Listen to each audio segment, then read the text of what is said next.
ആശ്വാസം നേടാം. ഹൃത്തിനുള്ളിൽ ജീവൻ നൽകും വചനം, തിരുവചനം. യേശുവിൽ പ്രിയ സഹോദരി സഹോദരന്മാരെ, കർത്താവിൻ്റെ വചനത്തിലേക്ക് വിളിക്കപ്പെട്ടിരിക്കുകയാണല്ലോ നമ്മളെല്ലാവരും ഈ നിമിഷം. നമുക്ക് വിശുദ്ധ മത്തായിയുടെ സുവിശേഷം 7-ാം അധ്യായം 21-ാമത്തെ വചനത്തിലേക്ക് ഒന്ന് യാത്രയാകാം. വചനം ഇപ്രകാരമാണ് അവിടെ പറയുന്നത്: കർത്താവേ, കർത്താവേ എന്ന് എന്നെ വിളിച്ചപേക്ഷിക്കുന്നവനല്ല, എൻ്റെ സ്വർഗസ്ഥനായ പിതാവിൻ്റെ ഇഷ്ടം നിറവേറ്റുന്നവനാണ് സ്വർഗരാജ്യത്തിൽ പ്രവേശിക്കുക. സ്വർഗരാജ്യത്തിൽ പ്രവേശിക്കുന്നവൻ ആരാണ് എന്ന് ഇവിടെ കർത്താവ് പറഞ്ഞു വച്ചിരിക്കുക. അതിപ്രകാരമാണ്: കർത്താവേ, കർത്താവേ എന്ന് വിളിക്കുന്നവനല്ല, എൻ്റെ സ്വർഗസ്ഥനായ പിതാവിൻ്റെ ഇഷ്ടം നിറവേറ്റുന്നവനാണ് സ്വർഗരാജ്യത്തിൽ പ്രവേശിക്കുക. അങ്ങനെയാണെങ്കിൽ സ്വർഗരാജ്യത്തിൽ പ്രവേശിക്കാനായിട്ടുള്ള ഒരു വ്യവസ്ഥ സ്വർഗീയ പിതാവിൻ്റെ ഇഷ്ടം നിറവേറ്റുക എന്നുള്ളതാണ്. പിതാവിൻ്റെ ഇഷ്ടം അനുസരിച്ച് ജീവിക്കുന്നവനാണ് സ്വർഗരാജ്യത്തിലേക്ക് പ്രവേശനമുള്ളത്. നമ്മൾ തിരുവചനം ഇപ്രകാരം നമ്മളെ പഠിപ്പിക്കുമ്പോൾ പിതാവിൻ്റെ ഇഷ്ടം അനുവർത്തിക്കുന്നവരായിരിക്കണമെന്ന് വചനം നമ്മളെ പഠിപ്പിക്കുക. ഡൊമിനിക് സഭയുടെ ജീവിതത്തിൽ നല്ല ഒരു രംഗമുണ്ട്. അവരിങ്ങനെ കൂട്ടുകൂടി കളിച്ചുകൊണ്ടിരിക്കുന്ന സമയത്ത് അച്ഛൻ ചെന്നിട്ട് ചോദിച്ചു, ഇപ്പോൾ ഭൂമി അവസാനിക്കുകയാണെങ്കിൽ, അല്ലെങ്കിൽ ലോകം അവസാനിക്കുകയാണെങ്കിൽ നിങ്ങൾ എന്ത് ചെയ്യും? അതായിരുന്നു ചോദ്യം. പലരും പല ഉത്തരം പറഞ്ഞു. ഒരു കൊച്ച് പറഞ്ഞു, ഞാനിപ്പോൾ ഓടി വീട്ടിലേക്ക് പോകും. വേറൊരു കൊച്ച് പറഞ്ഞു, ഞാൻ ഓടിപ്പോയി കുമ്പസാരിക്കും. മറ്റൊരു കൊച്ച് പറഞ്ഞു, ഞാൻ ഓടിപ്പോയി ഒളിച്ചിരിക്കും. അങ്ങനെ പലരും പല ആൻസറുകൾ ഇങ്ങനെ പറഞ്ഞുകൊണ്ടിരിക്കുക. അപ്പോൾ ഡൊമിനിക് സാവയോ അച്ഛനോട് പറഞ്ഞു, ലോകം ഇപ്പോൾ അവസാനിക്കുകയാണെങ്കിലും മരിക്കാൻ പോവുകയാണെങ്കിലും ഞാനിപ്പോൾ ചെയ്തുകൊണ്ടിരിക്കുന്ന പ്രവൃത്തി തന്നെ ചെയ്യും. അതായത് അവനിപ്പോൾ കളിച്ചുകൊണ്ടിരിക്കുക, ഞാനിവിടെ കളിച്ചുകൊണ്ടിരിക്കുക തന്നെ ചെയ്യും. വാസ്തവത്തിൽ അത് എന്തോരു നല്ലൊരു ഉത്തരമാണ്. എത്ര ധ്യാനിച്ചാലും നമുക്കൊരു മനസ്സുഖം കിട്ടുന്ന ഒരു കാര്യമാണ്. മരിക്കുന്ന നിമിഷമാണെങ്കിലും ഞാൻ ചെയ്തുകൊണ്ടിരിക്കുന്ന കാര്യം ചെയ്യും. വാസ്തവത്തിൽ അത് തന്നെയല്ലേ സ്വർഗപിതാവിൻ്റെ ഇഷ്ടം നിറവേറ്റുക എന്ന് പറയുന്നത്? നമ്മളുടെ ഓരോ പ്രവൃത്തികളും പിതാവിൻ്റെ ഇഷ്ടം ചെയ്യുന്നത് ആയിരിക്കണം. എന്ത് പ്രവൃത്തി, ഇപ്പം ഞാനവിടെ വചനം പറയുന്നു, നിങ്ങൾ വചനം കേൾക്കുന്നു, നിങ്ങൾ ഇരുന്നോ നിന്നോ ജോലി ചെയ്തോ വചനം കേട്ടുകൊണ്ടിരിക്കുക, അതാ പിതാവിൻ്റെ ഇഷ്ടമാണ്. ഇപ്പോഴത്തെ സ്വർഗീയ പിതാവിൻ്റെ ഇഷ്ടമാണ് നിങ്ങൾ ഈ വചനം കേൾക്കുക എന്നുള്ള കാര്യം, ഞാൻ ഈ വചനം പറയുക എന്നുള്ള കാര്യം. അപ്രകാരം ഒരു ദൈവഹിതം അന്വേഷിച്ച് ചെയ്യുക എന്നുള്ളതാണ്. ചില മനുഷ്യരുണ്ടല്ലോ, ഈ നമ്മുടെ ചില കൂട്ടുകാർ പറഞ്ഞതുപോലെ, ഞാൻ ഓടിപ്പോയി കുമ്പസാരിക്കും, ഇപ്പം ഞാൻ മരിക്കാൻ പോവുകയാണെങ്കിൽ ഓടിപ്പോയി കുമ്പസാരിക്കും. അങ്ങനെ ഒരു മരണത്തെക്കുറിച്ച് ഒരു ചിന്ത വരുമ്പം എന്നാൽ പിന്നെ ഒന്ന് കുമ്പസാരിച്ചേക്കാം, ഒരു നല്ല കാര്യം ചെയ്തേക്കാമെന്ന് വിചാരിച്ച് ഓടിപ്പോകുന്നവരുണ്ട്. അവർ സ്വർഗത്തിൽ നിന്ന്, സ്വർഗരാജ്യത്തിൽ നിന്ന്, പിതാവിൻ്റെ ഇഷ്ടത്തിൽ നിന്ന് ഏറെ വിദൂരതയിലാണ്. ഈ കഴിഞ്ഞ ദിവസം ഞാനൊരു രോഗിയെ കാണാൻ വേണ്ടി ആശുപത്രിയിൽ പോയി. അപ്പോൾ എന്നോട് പറയാം, തമാശ പറഞ്ഞതാ, എന്നോട് പറഞ്ഞത് ഇപ്രകാരമാണ്: സിസ്റ്റർ, ഇനിയിപ്പോൾ ഈ രോഗം എന്നെയും കൊണ്ടാണോ പോകുന്നതെന്ന് അറിയത്തില്ലല്ലോ, അതുകൊണ്ട് ഞാനൊന്ന് കുമ്പസാരിച്ചേക്കാമെന്ന് വിചാരിച്ചു. സിസ്റ്റർ, അച്ഛന്മാർ വല്ലതും ഉണ്ടെങ്കിൽ ഒന്ന് ആശുപത്രിയിലേക്ക് ഒന്ന് തരപ്പെടുത്തി തരാവോ? ഇത് കുമ്പസാരിക്കാൻ മരണഭീതി തന്നെ വേട്ടയാടുന്നു എന്ന് മനസ്സിലായി കഴിഞ്ഞപ്പോൾ എന്നാൽ പിന്നെ വേറെ നിർവാഹമൊന്നുമില്ല, എന്നാൽ പിന്നെ ഒരു നല്ല കുമ്പസാരമൊക്കെ നടത്തി മരിച്ചേക്കാം. അങ്ങനെ ഒരു മരണത്തെ ഓർത്തൊരു നല്ല ജീവൻ നയിക്കാൻ, പിന്നെ ഓരോ നിമിഷത്തേന് മാത്രം ജീവിക്കാനുള്ള ഒരു വിളിയാണോ നമുക്കുള്ളത്? വാസ്തവത്തിൽ നമ്മളത് ഒന്ന് കാര്യഗൗരവമായിട്ട് ചിന്തിക്കുകയാണെങ്കിൽ നമ്മുടെ എല്ലാ പ്രവൃത്തികളും ദൈവത്തിൻ്റെ ഹിതം അന്വേഷിക്കുന്ന ഒന്നായിരിക്കണം. ദൈവികത അന്വേഷിക്കുക എന്ന് പറഞ്ഞാൽ അത് അത്ര ഈസിയായ ഒരു കാര്യമല്ല, അത്ര എളുപ്പമായ ഒരു കാര്യമല്ല. നമുക്ക് കാണാം, നമ്മൾ വിശുദ്ധ ഗ്രന്ഥത്തിലോട്ട് ചെല്ലുമ്പോൾ പരിശുദ്ധ കന്യകാമറിയം നല്ല ഒരു മാതൃകയാണ്. ഒരു കൊച്ചു പെൺകുട്ടി വിവാഹ നിശ്ചയമൊക്കെ കഴിഞ്ഞു. അങ്ങനെ ഇരിക്കുന്ന അവസ്ഥയിൽ പരിശുദ്ധാത്മാവിൽ അവൾ ഗർഭിണിയായി. ഇങ്ങനെ ഒരു അവസ്ഥയിൽ യഹൂദ നിയമം അനുസരിച്ച് കല്ലെറിഞ്ഞ് കൊല്ലപ്പെടാനുള്ള സാധ്യതയുള്ള നിമിഷത്തിലാണ് അവൾ ദൈവത്തിൻ്റെ ഹിതത്തിന് മുൻപിൽ ആമേൻ പറയുന്നത്. എന്ന് വെച്ചാൽ സ്വർഗരാജ്യത്തിന് വേണ്ടിയിട്ടുള്ള ഒരു ആഗ്രഹം മറിയത്തിൻ്റെ ഉള്ളിൽ തീവ്രമായിരുന്നു. ഈ ദൂതൻ്റെ സന്ദേശത്തിൽ വാസ്തവത്തിൽ അങ്ങ് മയങ്ങ് വീണതൊന്നുമല്ല മറിയം. മറിയം ദൈവത്തിൽ വിശ്വസിച്ചിരുന്നത് കൊണ്ട്, അവൾ ആ വിശ്വാസം ജീവിച്ചിരുന്നത് കൊണ്ട് അത് ദൈവഹിതമാണെന്ന് അവൾ തിരിച്ചറിഞ്ഞു. അതനുസരിച്ച് ജീവിക്കാനായിട്ടുള്ള വലിയൊരു ആഗ്രഹവും പരിശ്രമവുമായിരുന്നു പരിശുദ്ധ കന്യകാമറിയത്തിൻ്റെ ജീവിതത്തിലുണ്ടായത്. അത് ജീവിതം മുഴുവനും നമുക്കിങ്ങനെ കണ്ടെത്താനായിട്ട് സാധിക്കും. ആ പിതാവിൻ്റെ ഇഷ്ടനിർവഹണം അനുസരിച്ച് തൻ്റെ പുത്രനെയും കൂടെ അമ്മ വളർത്തി. പിതാവിൻ്റെ ഇഷ്ടത്തിലേക്ക് പുത്രനെയും കൂടെ വളർത്തി. അതുകൊണ്ടാണല്ലോ 12-ാമത്തെ വയസ്സിൽ ഈശോയെ കാണാതാകുമ്പം ദേവാലയത്തിലേക്ക് അന്വേഷിച്ച് ചെല്ലുന്നുണ്ട്. ജോസഫും മേരിയും കൂടെ പിന്നെ ഈശോയെ അന്വേഷിച്ച് ചെല്ലുക. അവിടെ ചെന്ന് ഈശോയെ കണ്ടെത്തി കഴിഞ്ഞപ്പോൾ ഈശോ പറയുന്ന ഒരു കാര്യമുണ്ട്. എന്തിനാ അമ്മ എന്നെ അന്വേഷിച്ചത്? അപ്പച്ചനെതിനെ എന്നെ അന്വേഷിച്ചത്? ഞാൻ എൻ്റെ പിതാവിൻ്റെ കാര്യത്തിൽ വ്യാപൃതനായിരിക്കേണ്ടതാണെന്ന് അറിയത്തില്ലേ? നോക്ക്, മറിയത്തിൻ്റെ ആ ഒരു രൂപീകരണം എത്ര കൃത്യമായിട്ടാണ് തൻ്റെ മകനിൽ അന്തർലീനമായി നമ്മൾ കാണുന്നത്. ഈ ഭാഗങ്ങളൊക്കെ ധ്യാനിക്കുകയും പ്രാർത്ഥിക്കുകയും ഒക്കെ ചെയ്യുമ്പം നമ്മുടെ ഇന്നത്തെ മാതാപിതാക്കൾ അവരുടെ മക്കൾക്ക് ഇങ്ങനെയൊരു രൂപീകരണം കൊടുക്കുകയാണെങ്കിലോ, ദൈവത്തിൻ്റെ ഹിതം അന്വേഷിച്ച് ദൈവത്തിൻ്റെ ഇഷ്ടം അന്വേഷിച്ച് ജീവിക്കാനായിട്ടുള്ള ഒരു പരിശീലനം, മറിയത്തിൻ്റെ ആ ഒരു പരിശീലനം നമ്മളിവിടെ പ്രവൃത്തി പദത്തിൽ കാണുകയാണ്. യേശുവിൽ ഫലമണിയുന്നത് നമ്മൾ കാണുകയാണ്. ആ പിതാവിൻ്റെ ഇഷ്ടം നിറവേറ്റുകയാണല്ലോ അതാണെന്ന് ഈശോ കൃത്യമായിട്ട് മറിയത്തോട് തുറന്നു പറയുന്നത് തിരുവചനത്തിൽ നമ്മൾ കാണുകയാണ്. ദൈവത്തിൻ്റെ ഹിതം നിറവേറ്റുക എന്നൊക്കെ നമ്മൾ പറയുമ്പം കേൾക്കാനായിട്ട് വളരെ എളുപ്പമാണ്. പക്ഷേ അത് വളരെ ബുദ്ധിമുട്ടുള്ള ത്യാഗമേറിയ ഒരു കാര്യമാണ്. ദൈവത്തിൻ്റെ ഇഷ്ടം എൻ്റെ ജീവിതത്തിൽ പ്രാവർത്തികമാക്കുക എന്നുള്ളത് വളരെ ബുദ്ധിമുട്ടേറിയ ഒരു കാര്യമാണ്. നമുക്കൊക്കെ അത് ശീലമുള്ളവരുമാണ്. വളരെ ബുദ്ധിമുട്ടാണ് ദൈവത്തിൻ്റെ ഹിതം അനുസരിച്ച് ജീവിതം മുന്നോട്ട് പോകുക എന്നുള്ളത്. പക്ഷേ ദൈവത്തിൻ്റെ ഹിതം അറിഞ്ഞു കഴിഞ്ഞാൽ അത് വളരെ എളുപ്പമാണ് താനും നമുക്ക് ഏറ്റവും നല്ല രീതിയിൽ ജീവിതം ജീവിച്ച് മുന്നോട്ട് കൊണ്ടുപോകാൻ. കാനായിലെ കല്യാണത്തിൽ നമ്മൾ കാണുന്നുണ്ട്. യേശു പിതാവിൻ്റെ ഇഷ്ടം അതാത് നിമിഷങ്ങളിൽ അറിഞ്ഞ് കണ്ട് ചെയ്ത് ജീവിച്ച് പ്രവർത്തിച്ച് നമുക്ക് മുന്നിൽ മാതൃകയായി നിൽക്കുന്ന ഒരാളാണ്. കാനായിലെ കല്യാണ വിരുന്നിൽ ദൈവത്തിൻ്റെ ഹിതമാണെന്ന് പരിശുദ്ധ അമ്മയിലൂടെ മനസ്സിലായി വെള്ളം വീഞ്ഞാക്കുക എന്നുള്ളത്. ഉടനെ ആ ദൈവഹിതത്തിന് മുൻപിൽ ആമേൻ പറയുന്ന ഈശോയെ നമ്മൾ കാണുകയാണ്. ആ ശമറിയക്കാരി സ്ത്രീയായിട്ടുള്ള സംഭാഷണം എത്ര രസകരമാണ് അതൊക്കെ. ആ സംഭാഷണത്തിനകത്തൊക്കെ ദൈവത്തിൻ്റെ ഹിതം അന്വേഷിക്കാനും ഹിതം കണ്ടെത്താനും ഒക്കെയുള്ള യേശുവിൻ്റെ പരിശ്രമങ്ങളൊക്കെ അവിടെ നമ്മൾ കാണുകയാണ്.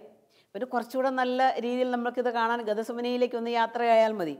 ഗദസമനയിൽ പിതാവിൻ്റെ ഇഷ്ടം അറിഞ്ഞ് പ്രവർത്തിക്കാൻ വേണ്ടിയിട്ട് വിയർപ്പ് തുള്ളികൾ രക്തമായി മാറുകയാണ്. യേശുവിൻ്റെ വിയർപ്പ് തുള്ളി രക്തമായിട്ട് മാറി. അത്രയും വേദനയാണ്. ദൈവത്തിൻ്റെ ഹിതം അന്വേഷിച്ച് കണ്ടെത്തി അത് നിറവേറ്റാനുള്ള മുഴുവൻ വേദനയും ഏറ്റെടുക്കുന്ന ഈശോയെ നമ്മൾ ഗദസമനിയിൽ കാണുകയാണ്.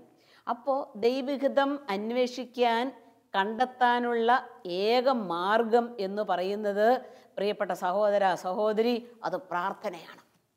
പ്രാർത്ഥനയാണ്. ദീർഘസമയം പ്രാർത്ഥനയിൽ യേശു ചെലവഴിച്ചു. എന്തിനാ ചെലവഴിച്ചത്? പിതാവിൻ്റെ സ്വർഗപിതാവിൻ്റെ ഇഷ്ടം അന്വേഷിക്കാനാ, ഇഷ്ടം അറിഞ്ഞ് പ്രവർത്തിക്കാനാ. ഹിതാന്വേഷണം അതാണ് പ്രാർത്ഥനയിൽ നടക്കുക. നീണ്ട മണിക്കൂറുകൾ പ്രാർത്ഥനയിൽ യേശു ചെലവഴിക്കുക. പിതാവിൻ്റെ ഇഷ്ടം അറിഞ്ഞ് പ്രവർത്തിക്കാനാ. യേശു തൻ്റെ ജീവിതത്തിൻ്റെ പല നിമിഷങ്ങളിലും പറയുന്നുണ്ട്, ഞാൻ എൻ്റെ പിതാവിൽ നിന്ന് കേട്ടതാ നിങ്ങളോട് പറയുന്നത്. പക്ഷെ പറയാം, ഞാൻ പിതാവിൽ നിന്ന് കേട്ടതാ നിങ്ങളോട് പറയുന്നത്. ആ ഒരു ബന്ധം, ആ ഒരു നിർവഹണം, ഇഷ്ടനിർവഹണം നമ്മൾ കാണുകയാണ്. വീണ്ടും നമ്മൾ കാണുന്നുണ്ട്, ഞാൻ പിതാവിൽ നിന്ന് ശ്രദ്ധിച്ചിട്ടാണ് നിങ്ങളോട് ഈ കാര്യങ്ങളൊക്കെ പ്രസംഗിക്കുന്നത്. പിതാവിൻ്റെ ഇഷ്ടമാണ് എന്ന് വെച്ചാൽ പിതാവിൻ്റെ ഇഷ്ടമാണ് എൻ്റെ ഇഷ്ടമെന്ന് യേശു സുവിശേഷത്തിൽ ആദ്യവസാനം നമ്മളെ പറഞ്ഞ് മനസ്സിലാക്കി തരികയാണ്. നമ്മുടെയൊക്കെ ജീവിതവും അതായിരിക്കണം. വാസ്തവത്തിൽ നമ്മളൊക്കെ നമ്മുടെ ഇഷ്ടമുള്ളതുപോലെയൊക്കെ നമ്മൾ ജീവിച്ചു കഴിഞ്ഞാൽ ജീവിതം നമ്മൾ പരാജയപ്പെട്ടതുപോലെ നമുക്ക് അനുഭവപ്പെടുന്നതല്ല, നമ്മൾ അറിയും പരാജയമാണെന്നുള്ള കാര്യം. ദൈവത്തിൻ്റെ ഹിതം നമ്മൾ അന്വേഷിക്കുകയാണെങ്കിലോ എന്തോരു സമാധാനപൂർണമായിട്ട് നമ്മുടെ ജീവിതങ്ങളെ നമുക്ക് മുൻപോട്ട് കൊണ്ടുപോകാനായിട്ട് സാധിക്കുകയാണ്. അപ്പോൾ ദൈവത്തിൻ്റെ ഹിതം എന്ന് പറയുന്നത് വേദന സഹിച്ചും ത്യാഗം സഹിച്ചും അത് ഏറ്റെടുക്കാനായിട്ടുള്ള വലിയൊരു കരുത്ത് നമുക്ക് ലഭിക്കുക എന്നുള്ളത് വളരെ വലിയ കാര്യമാണ്. തിരുവചനത്തിലേക്ക് നമ്മൾ കണ്ണോടിക്കുമ്പോൾ ഈ ദൈവത്തിൻ്റെ ഹിതം അന്വേഷിക്കുന്ന യേശു പിതാവിൻ്റെ ഇഷ്ടം അനുസരിച്ച് പ്രവർത്തിക്കുക. പിതാവിനോട് ചോദിക്കുന്നുണ്ട്, ഞാൻ ഇന്ന് രോഗശാന്തിയാണോ കൊടുക്കേണ്ടത്? ഇന്ന് അത്ഭുതമാണോ പ്രവർത്തിക്കേണ്ടത്? ഇന്നെന്താണ് ചെയ്യേണ്ടത്? അത് പിതാവിനോട് ചോദിച്ച് പിതാവിൻ്റെ ഹിതം അറിഞ്ഞ് അത് പ്രവർത്തിക്കുകയാണ്. വിശുദ്ധ ആഗസ്തീനോസ് പറയുന്ന ഒരു കാര്യമുണ്ട്. ആഗസ്തീനോസ് പുണ്യാളൻ പറയുകയാണ്, എൻ്റെ ഇഷ്ടം ഒരിക്കലും നിറവേറരുത്. വിശുദ്ധ ആഗസ്തീനോസ് പറയാണ്, എൻ്റെ ഇഷ്ടം ഒരിക്കലും നിറവേറരുത്. യേശുവേ, അങ്ങയുടെ ഇഷ്ടം പൂർത്തിയാക്കാനായിട്ട് എൻ്റെ ഇഷ്ടത്തെ അങ്ങയുടെ ഇഷ്ടത്തിലേക്ക് ഞാൻ ചേർത്ത് വയ്ക്കുന്നു.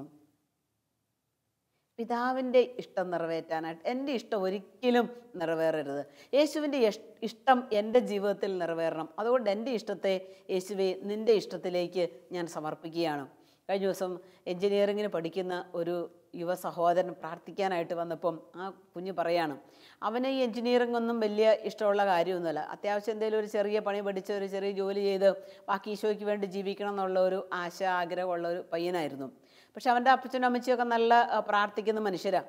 അങ്ങനെ ഇവർ 3 പേരും കൂടെ ഒരു ധ്യാന സെൻറ്ററിൽ പോയി ധ്യാനം കൂടി പ്രാർത്ഥിച്ചു. അങ്ങനെ പ്രാർത്ഥിച്ചുകൊണ്ടിരുന്ന സമയത്ത് ഒരു കൗൺസിലറിലൂടെ പരിശുദ്ധാത്മാവ് വെളിപ്പെടുത്തി കൊടുത്തു, നന്നായി പഠിക്കുന്ന കുട്ടിയാണ് ഇവന്, നീ ഒരു എൻജിനീയറിങ് പഠിച്ച് ആ ഒരു ലെവലിലേക്ക് കയറി പോകുന്നതായിട്ട് കർത്താവ് വെളിപ്പെടുത്തുന്നു എന്നൊരു സന്ദേശം ഇവർക്ക് കൊടുത്തു.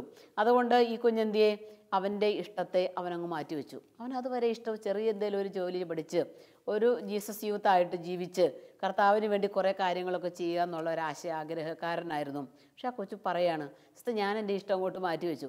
ദൈവത്തിൻ്റെ ഇഷ്ടം ഇതാണെന്ന് അറിഞ്ഞു കഴിഞ്ഞപ്പോൾ പിന്നെ ഞാൻ എൻ്റെ ഇഷ്ടത്തെ മാറ്റിവെച്ചു. ഞാനിപ്പോൾ പഠിക്കുക, നന്നായിട്ട് പഠിക്കുന്നുണ്ട്. കഴിഞ്ഞ വിഷയങ്ങൾക്കെല്ലാം നല്ല മാർക്കും ഉണ്ടായിരുന്നു. ഇത് പഠിച്ചിട്ട് ദൈവത്തിൻ്റെ ഹിതം ബാക്കി എൻ്റെ ജീവിതത്തിൽ എന്താണോ ദൈവം ഇടപെടാനായിട്ട് എന്നിലൂടെ പ്രവർത്തിക്കാനായിട്ട് ആഗ്രഹിക്കുന്നത് അത് ചെയ്യാനായിട്ട് ഞാൻ എന്നെ തന്നെ സമർപ്പിക്കുകയാണെന്ന് ആ സഹോദരൻ പറഞ്ഞത് ഞാൻ ഓർക്കുക. അതോടൊപ്പം തന്നെ എൻ്റെ കൂട്ടത്തിൽ ജോലിയൊക്കെ ചെയ്തുകൊണ്ടിരുന്ന വചനവേദിയിലൊക്കെ നിന്ന ഒരു സഹോദരന് തൊണ്ടയ്ക്ക് സുഖമില്ല. അങ്ങനെ സുഖമില്ലാതായ ആശുപത്രി ചെന്നപ്പോഴാണ് പരിശോധനയിൽ മനസ്സിലായത് തൊണ്ടയ്ക്ക് ക്യാൻസറാണെന്നുള്ള കാര്യം. അങ്ങനെ രോഗാവസ്ഥയിലായിരിക്കുന്ന സമയത്ത് ഞങ്ങൾ അദ്ദേഹത്തെ ഒന്ന് കാണാനും പ്രാർത്ഥിക്കാനുമായിട്ട് ചെന്നപ്പം പറഞ്ഞൊരു കാര്യം ഇതാണ്. അദ്ദേഹം പറഞ്ഞത്, സിസ്റ്ററെ, കർത്താവ് എന്നെ ഈ കാലയളവിൽ കൂടുതൽ അറിഞ്ഞിരിക്കുന്നു. ഓടിപ്പാഞ്ഞ് ഒത്തിരി കാര്യങ്ങൾ ചെയ്തുകൊണ്ടിരുന്ന ആളാണ്. ഒരു പിള്ളേരെ മറുകര എത്തിച്ചിട്ടില്ല, ഒരു കുഞ്ഞുങ്ങളുടെയും കാര്യം ഒന്നും ആയിട്ടില്ല. പക്ഷെ പറയാണ്, കർത്താവ് ഈ കാലയളവിൽ എൻ്റെ ജീവിതത്തിൽ കൂടുതൽ ഇടപെട്ടിരിക്കുന്നു. എനിക്കിപ്പോഴാണ് മനസ്സിലായത് എന്നെക്കുറിച്ചുള്ള ദൈവത്തിൻ്റെ ഹിതം എൻ്റെ ഈ നല്ല പ്രായത്തിൽ ഈ രോഗത്തിൻ്റെ വേദനകൾ സഹിച്ച് ഞാനിപ്പോൾ ഈ വീട്ടിലായിരിക്കണം എന്നുള്ളതാണ് ദൈവത്തിൻ്റെ ഹിതം. കണ്ടമിടറി, മിഴികൾ നനഞ്ഞു അത് പറഞ്ഞപ്പോൾ. എന്നിട്ട് ഒരു കാര്യം കൂടെ പറഞ്ഞു, ഇതാ ദൈവത്തിൻ്റെ എന്നെക്കുറിച്ചുള്ള ഇഷ്ടമെങ്കിൽ പിന്നെ ഞാനൊന്നും പറയല, ഞാനൊരു പരാതിയും പറയല, എനിക്കൊരു പരിഭവമില്ല. ദൈവം തന്നതാണെങ്കിൽ ദൈവം അതിൻ്റെ ബാക്കി നോക്കിക്കൊള്ളും. അടിയുറച്ച വിശ്വാസം, അടിയുറച്ച വിശ്വാസം, പാറ പോലെയുള്ള വിശ്വാസം, ദൈവതൃക്കരങ്ങളിൽ നിന്ന് ദൈവത്തിൻ്റെ ഇഷ്ടം ഏറ്റുവാങ്ങുന്ന നല്ലൊരു മനസ്സ്. ഇതാ ദൈവത്തിൻ്റെ ഹിതമെങ്കിൽ അതങ്ങനെ നിറവേറട്ടെ എന്നുള്ള ആ ഒരു വാക്ക് തന്നെ നമ്മളൊക്കെ ഇരുന്ന് കേൾക്കുമ്പം നമുക്കും ഒരു മനസ്സിന് വിശ്വാസവും സ്നേഹവും വർദ്ധിക്കുന്ന വാക്കുകൾ. പ്രിയമക്കളെ, നിങ്ങളുടെയൊക്കെ ജീവിത മേഖലകൾ ഏത് തന്നെ ആയിരുന്നാലും, ഏതൊക്കെ ജോലികളിൽ നിങ്ങൾ വ്യാപൃതരായിരുന്നാലും, ഇത് ദൈവത്തിന് നിങ്ങളെക്കുറിച്ചുള്ള ഹിതമാണിത് എന്ന് നിങ്ങൾ അനുഭവിച്ചറിയുകയാണെങ്കിൽ നമുക്ക് ഒത്തിരി സമാധാനത്തോടുകൂടെ നമ്മുടെ ഈ ജീവിതത്തെ നമുക്ക് മുൻപോട്ട് കൊണ്ടുപോകാനായിട്ട് സാധിക്കുകയാണ്. ദാവീദിനെ കുറിച്ച് നമ്മൾ പഠിക്കുമ്പോൾ വളരെ നല്ല രസകരമാണ്. ദാവീദ് ഒരു ആട്ടിടയനായിരുന്നു. അവിടുന്നാണ് ദാവീദ് രാജപദവിയിലേക്ക് എത്തിയത്. ഈ രാജപദവിയിലെത്തിയപ്പോഴും യുദ്ധത്തിന് പുറപ്പെട്ടപ്പോഴും ശത്രുക്കളെ പിന്തുടരാൻ വേണ്ടി പാഞ്ഞപ്പോഴും ഒക്കെ ദൈവത്തിൻ്റെ ഹിതം ഈ ദാവീദ് അന്വേഷിക്കുന്നുണ്ടായിരുന്നു. ദാവീദ് ദൈവത്തിനെതിരെ പാപം ചെയ്തു, നമുക്കറിയാവുന്ന കാര്യമാണ്. ദൈവത്തിനെതിരെ ദാവീദ് പാപം ചെയ്തു. നാഥാൻ പ്രവാചകനിലൂടെ അത് കർത്താവ് ദാവീദിനോട് ചോദിച്ചപ്പം വേണേൽ ദാവീദ് രാജാവാണല്ലോ, എന്തെങ്കിലുമൊക്കെ ചെയ്യാമായിരുന്നു, വേണമെങ്കിൽ നാഥാൻ പ്രവാചകൻ്റെ കഴുത്തെടുക്കാം, അത്രയുള്ള അധികാരമുണ്ട്, രാജാവായിരിക്കുന്ന അവസ്ഥയാണല്ലോ. പക്ഷേ നാഥാൻ പ്രവാചകനിലൂടെ ഇങ്ങനെ ഒരു തിരുത്ത് തനിക്ക് കിട്ടിക്കഴിഞ്ഞപ്പോൾ ദാവീദ് അവിടെയും ദൈവത്തിൻ്റെ ഹിതം അന്വേഷിക്കുകയാണ്. ദൈവത്തിൻ്റെ ഹിതം ഇതാണെന്ന് അറിഞ്ഞു കഴിഞ്ഞപ്പോൾ ദാവീദ് നമ്മൾ കാണുന്നുണ്ട്, ചാക്കുടുത്ത് ചാരം പൂശി ഉപവസിച്ച് പ്രാർത്ഥിക്കുകയാണ്. ദൈവത്തിൻ്റെ ഹിതം അറിഞ്ഞു കഴിഞ്ഞപ്പോൾ അതിന് വിധേയപ്പെടുന്ന ദാവീദിനെ തിരുവചനത്തിൽ നമ്മൾ കാണുകയാണ്. ദൈവത്തിൻ്റെ മനസ്സ് അറിഞ്ഞവൻ ആരുണ്ട്? ദൈവത്തിൻ്റെ ഹിതം അറിഞ്ഞവൻ ആരുണ്ട്? അവൻ അനുഗ്രഹീതനാണ്, അവൻ ഭാഗ്യവാനാണ്. അപ്പോൾ ദൈവത്തിൻ്റെ ഹിതം അറിഞ്ഞ് ജീവിക്കുക എന്നുള്ളത് വലിയൊരു അനുഗ്രഹമാണ്. നമ്മളെക്കുറിച്ചൊക്കെ നമുക്ക് 1000 സ്വപ്നങ്ങളും ആശകളും ആഗ്രഹങ്ങളും പദ്ധതികളും ഒക്കെ ഇട്ടിരിക്കുന്നവരാ നമ്മളൊക്കെ. എൻ്റെ ജീവിതത്തിലും അതെ, എനിക്ക് എന്നെക്കുറിച്ച് തന്നെ കുറേ ആശകളുണ്ട്, ആഗ്രഹങ്ങളുണ്ട്. നമ്മൾ തന്നെ കുറേ കാര്യങ്ങളൊക്കെ നടപ്പാക്കണമെന്നുണ്ട്, നടപ്പിൽ വരണമെന്നുണ്ട്.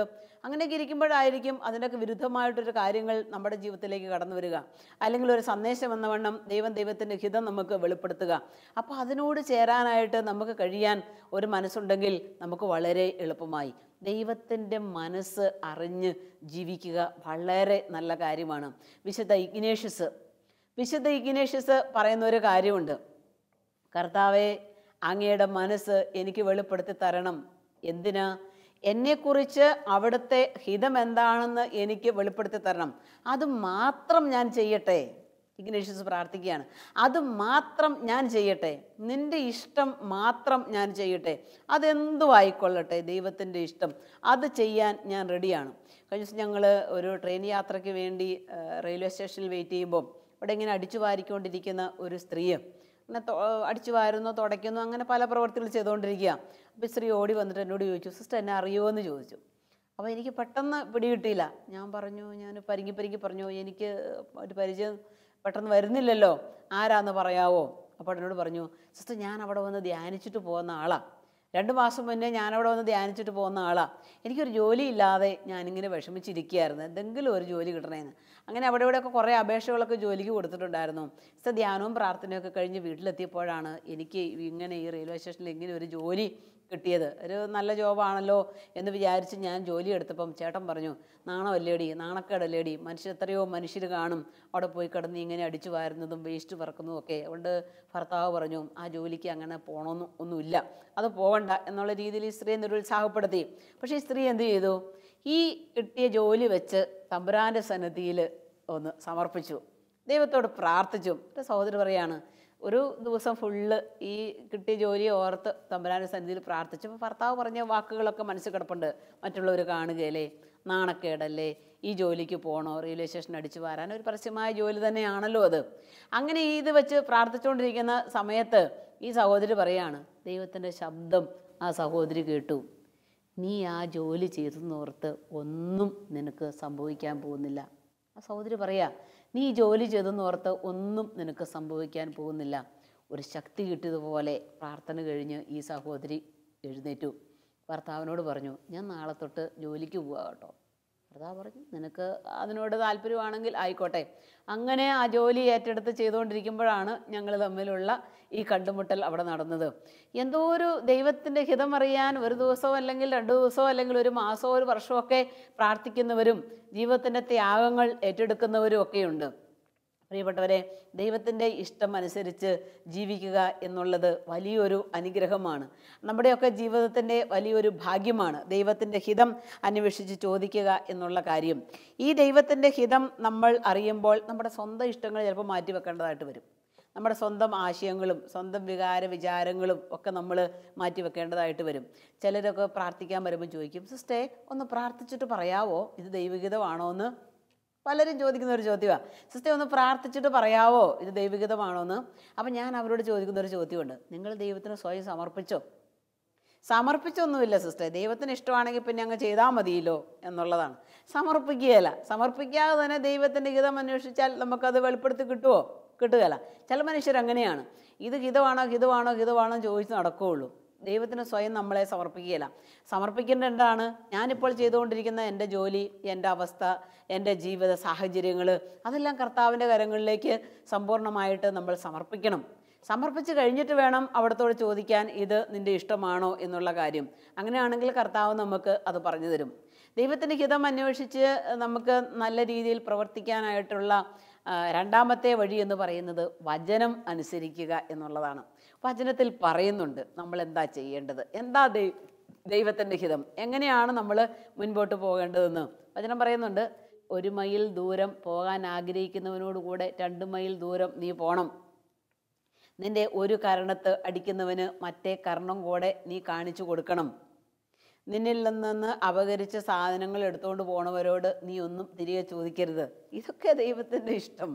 ഇതൊക്കെയാണ് നമ്മളെക്കുറിച്ചുള്ള ദൈവത്തിൻ്റെ ഇഷ്ടം. അതെല്ലാം ഒരു ഭാഗത്ത് അവഗണിച്ച് വെച്ചിട്ട് നമ്മൾ പിന്നെ ഓടിപ്പാഞ്ഞ് നടക്കുക. എന്താ ദൈവത്തിൻ്റെ ഇഷ്ടം, എന്താ ദൈവത്തിൻ്റെ ഇഷ്ടം, എന്താ ദൈവത്തിൻ്റെ ഹിതം എന്ന് അന്വേഷിക്കാനായിട്ട് അതിൻ്റെ ആവശ്യമില്ല. ഈ വിശുദ്ധ ഗ്രന്ഥത്തിൽ പറയുന്നുണ്ട് നമ്മൾ എന്താ ചെയ്യേണ്ടത്, എന്താണ് അന്വേഷിക്കേണ്ടത്. അതനുസരിച്ച് നമ്മൾ മുന്നോട്ട് പോവുകയാണെങ്കിൽ നമുക്ക് വളരെ എളുപ്പമായി. അപ്പം കർത്താവ് പറയുന്ന കാര്യങ്ങൾ നമ്മൾ ചെയ്തിട്ട് വേണം അവിടുത്തെ ഇഷ്ടത്തിലേക്ക് നമ്മുടെ ജീവിതങ്ങളെ കൂടുതലായിട്ട് ചേർത്ത് വയ്ക്കുവാനായിട്ട്. തിരുവചനത്തിൽ നമ്മളോട് കർത്താവ് പറയുകയാണ്. സങ്കീർത്തന പുസ്തകം 40-ാം അധ്യായം 8-ാമത്തെ തിരുവചനത്തിൽ പറയുകയാണ്, ദൈവമേ അങ്ങയുടെ ഹിതം നിറവേറ്റുകയാണ് എൻ്റെ സന്തോഷം. വചനം പറയുകയാണ് 40-ാം അധ്യായത്തിൻ്റെ 8-ാമത്തെ തിരുവചനം, ദൈവമേ അങ്ങയുടെ ഹിതം നിറവേറ്റുകയാണ് എൻ്റെ സന്തോഷം. അപ്പോൾ നമ്മളുടെ സന്തോഷത്തിന് കാരണമായിരിക്കേണ്ടത് ദൈവത്തിൻ്റെ ഹിതം അന്വേഷിക്കുക എന്നുള്ളതായിരിക്കണം. ഞങ്ങളുടെ സഭയുടെ സ്ഥാപക പിതാവ് ബഹുമാനപ്പെട്ട മോൺസിഞ്ഞർ CJ വർഗീച്ചൻ ദീർഘസമയം പ്രാർത്ഥനയിൽ ചെലവഴിക്കുന്നത് ഞാൻ കണ്ടിട്ടുണ്ട്. അച്ഛൻ്റെ കൂടെ പല വേദിയിലും വചനം പറയാനും പല കൺവെൻഷനുകളും ഒക്കെ പോകുവാനായിട്ട് ദൈവം ഭാഗ്യം തന്നിട്ടുണ്ട്. 10-15 വർഷത്തോളം അച്ഛൻ്റെ കൂടെ ദൈവിക ശുശ്രൂഷകൾ ചെയ്തിട്ടുമുണ്ട്. അപ്പം ദീർഘസമയം കർത്താവിൻ്റെ അടുത്തിരുന്ന് കർത്താവിൻ്റെ സ്വരം കേട്ട് കർത്താവിൻ്റെ ഇഷ്ടം മാത്രം അറിഞ്ഞ് അച്ഛൻ പ്രവർത്തിക്കുന്നത് കണ്ടിട്ടുണ്ട്. ഒരു പ്രാർത്ഥനയിൽ ഞങ്ങളൊരു ഗ്രൂപ്പ് പ്രാർത്ഥന പ്രാർത്ഥിച്ചുകൊണ്ടിരിക്കുന്ന സമയത്ത് അച്ഛനോട് പ്രാർത്ഥിച്ചിട്ട് ഒരു സഹോദരൻ പറഞ്ഞു, അച്ഛാ ഒരു 7 മാസത്തേന് മുട്ട അച്ഛനോട് കഴിക്കണ്ട എന്ന് കർത്താവ് പറയുന്നു. ഒരു സന്ദേശമായിരുന്നു. 7 മാസത്തേനും മുട്ട ഉപയോഗിക്കണ്ട എന്ന് കർത്താവ് പറയുന്നു. അപ്പോൾ പ്രാർത്ഥനാ ഗ്രൂപ്പ് എല്ലാം കഴിഞ്ഞ് എല്ലാവരും എഴുന്നേറ്റ് പോയി കഴിഞ്ഞപ്പോൾ അച്ഛനും ഞാനും എൻ്റെ കൂടെ വേറൊരു സിസ്റ്ററും കൂടെ ഉള്ളൂ. അപ്പോൾ അച്ഛൻ പറഞ്ഞൊരു കാര്യം എൻ്റെ മനസ്സിൽ കിടപ്പുണ്ട്. അച്ഛൻ പറഞ്ഞു, എനിക്ക് ഏറ്റവും ഇഷ്ടമുള്ളൊരു കാര്യമായിരുന്നു മുട്ട. അപ്പോൾ അതും കർത്താവ് വിലക്കി. ആയിക്കോട്ടെ, കർത്താവിൻ്റെ ഇഷ്ടം പോലെ ആയിക്കോട്ടെ. അച്ഛന് 7 മാസത്തോളം മുട്ട കഴിച്ചില്ല. അത് കഴിഞ്ഞ് 7 മാസം കൃത്യം കഴിഞ്ഞപ്പം വീണ്ടും അച്ഛനത് കഴിക്കാനായിട്ട് ആരംഭിച്ചു. എങ്കിൽ ദൈവത്തിൻ്റെ ഹിതമാണ്, ഒരു കൊച്ചു കാര്യമാണ്, വളരെ നിസ്സാരമായ കാര്യമാണ്. ദൈവത്തിൻ്റെ ഹിതം ഇങ്ങനെ മറ്റൊരാളിലൂടെ വെളിപ്പെട്ട് കിട്ടിക്കഴിഞ്ഞപ്പോൾ ഉടനെ തന്നെ അതിനോട് ആമേൻ പറയുക. പ്രിയപ്പെട്ടവരെ, ഈ ആത്മീയ ജീവിതത്തിൽ നമുക്കൊക്കെ നല്ല ദൈവഹിതം അന്വേഷിക്കുന്നവരായി തീരാൻ, വചനമനുസരിക്കാനും പരിശുദ്ധാത്മാവിന് വിധേയപ്പെടാനും ദീർഘസമയം പ്രാർത്ഥിക്കാനും അങ്ങനെ ദൈവത്തിൻ്റെ ഹിതം വെളിപ്പെട്ട് കിട്ടുമ്പോൾ അത് നമ്മുടെ ജീവിതത്തിൽ ചെയ്യുവാനും ഒക്കെയുള്ള ഒരു നല്ല മനസ്സ് നമ്മൾ കാണിക്കുകയാണെങ്കിൽ നമുക്ക് വളരെ ആത്മധൈര്യത്തോടുകൂടെ കർത്താവിൻ്റെ പിന്നാലെ ജീവിതയാത്ര പൂർത്തിയാക്കാൻ സാധിക്കും. കുടുംബജീവിതത്തിൻ്റെ ബുദ്ധിമുട്ടുകളും സന്യാസമർപ്പണത്തിൻ്റെ ബുദ്ധിമുട്ടുകളും എല്ലാം നമ്മുടെ സ്വന്തം കരങ്ങളിൽ അല്ലെങ്കിൽ ഹൃദയത്തിൽ സംഭവിച്ചുകൊണ്ട് കർത്താവിൻ്റെ ഇഷ്ടമാണെന്ന് വിവേചിച്ചറിഞ്ഞു കഴിഞ്ഞാൽ പിന്നെ നമുക്ക് ദൈവം തരുന്നതെല്ലാം 2 കൈ നീട്ടി സ്വീകരിക്കാനായിട്ട് നമുക്ക് സാധിക്കുമല്ലോ. അപ്പോൾ അങ്ങനെയാണ് നമുക്ക് ഈ വചനം കേട്ടുകൊണ്ടിരിക്കുന്ന നമുക്ക് നമ്മുടെ ഉള്ളിൽ ഒരു തീരുമാനമെടുക്കാം. ദൈവത്തിൻ്റെ ഇഷ്ടം നടപ്പാകും. അതിനുവേണ്ടി ഞാൻ എന്നെ തന്നെ സമർപ്പിക്കും. എനിക്ക് ദൈവത്തിൻ്റെ ഇഷ്ടം ചെയ്താൽ മതി, എനിക്ക് എൻ്റേതായ ഒരു ഇഷ്ടവുമില്ല. ദൈവത്തിൻ്റെ ഇഷ്ടം എന്നിലേക്ക് കടന്നു വരട്ടെ. ദൈവമേ അങ്ങയുടെ ഇഷ്ടം നിറവേറ്റുകയാണ് എൻ്റെ സന്തോഷം എന്ന് പറയാനായിട്ടുള്ള ഒരു കൊച്ചു മനസ്സ് നമ്മുടെ ജീവിതത്തിൽ ദൈവം നമുക്ക് പ്രദാനം ചെയ്യട്ടെ. നമുക്ക് ഈ കേട്ട വചനത്തിൻ്റെ വെളിച്ചത്തിൽ ഒരു നിമിഷം പരിശുദ്ധാത്മാവിനോട് ചേർന്ന് പ്രാർത്ഥിക്കാം. ഓ പ്രിയ പരിശുദ്ധാത്മാവേ, പിതാവിൻ്റെ ഇംഗിതം അറിഞ്ഞ് ജീവിച്ച യേശുവിനെ പോലെ ഞങ്ങളും അനുദിന ജീവിതത്തിൽ യേശുവിൻ്റെ ഇഷ്ടം അറിഞ്ഞ് ജീവിക്കുന്നവരാകുവാൻ ഞങ്ങളെ സഹായിക്കണമേ. ഞങ്ങളുടെ ഇഷ്ടങ്ങളെല്ലാം മാറ്റിവെക്കുവാനും ഞങ്ങളുടെ സ്വാർത്ഥ മോഹങ്ങളെല്ലാം ഉപേക്ഷിച്ചുകൊണ്ട് ദൈവത്തിൻ്റെ മനസ്സിന് ഇണങ്ങിയ മകനും മകളുമായി ജീവിക്കുവാനും പ്രവർത്തിക്കുവാനും ചിന്തിക്കുവാനും ഞങ്ങളെ എല്ലാവരെയും ശക്തരും യോഗ്യരും ആക്കി തീർക്കണമേ. പിതാവിൻ്റെയും പുത്രൻ്റെയും പരിശുദ്ധാത്മാവിൻ്റെയും നാമത്തിൽ ആമേൻ.